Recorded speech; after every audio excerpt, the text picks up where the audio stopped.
So my mom gave me the topic of dog. So here goes my 60 seconds of prep.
Woof!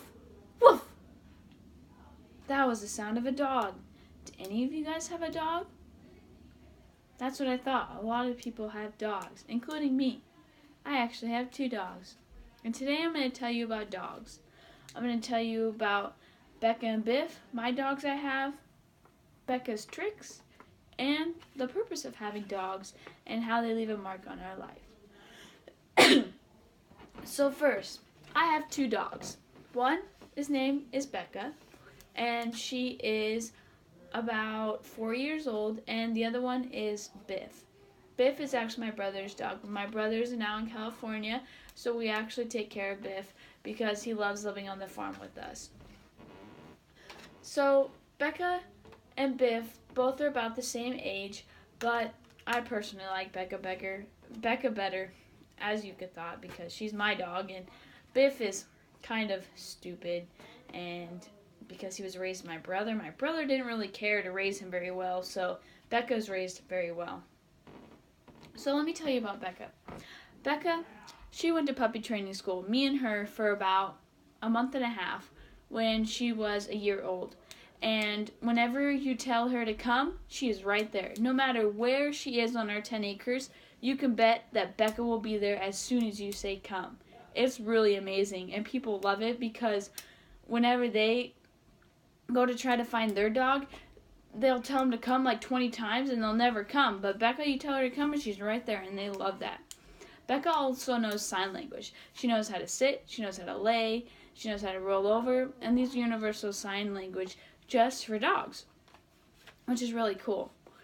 The downside was the class was about $100, but I think in my mind it was really worth it, and I would even have, if I had another dog, I would have them go through that class because of how much I've seen it pay off. And also, my dog Becca loves to herd cattle. She taught herself, and now she even tries to herd my pigs, which is really funny because the pigs watch her herd them, and then the pigs try to herd my cows. It doesn't work too well, but it's really funny to watch. So many people have dogs, and we always kind of wonder why we have dogs. And it's like a person's best friend. It's almost like another person that just never really talks back. I mean, they can bark, but they're just so nice to have around, and it's just like another human being. Like when I'm home alone, I always tell my parents to leave Becca home so that I have like another person with me sometimes, because it's not as scary for me, and I think that's really cool. Dogs put a big mark on our life, and if you don't have a dog, I hope that you could have a dog someday to see how much of an impact they can make on you. So today I've talked to you about dogs. I've talked to you about Becca and Biff. I've talked to you about some tricks Becca can do and the purpose of dogs and why they're so important. I hope now that you know a little bit more about dogs and how they've made an impact on my life. Thank you.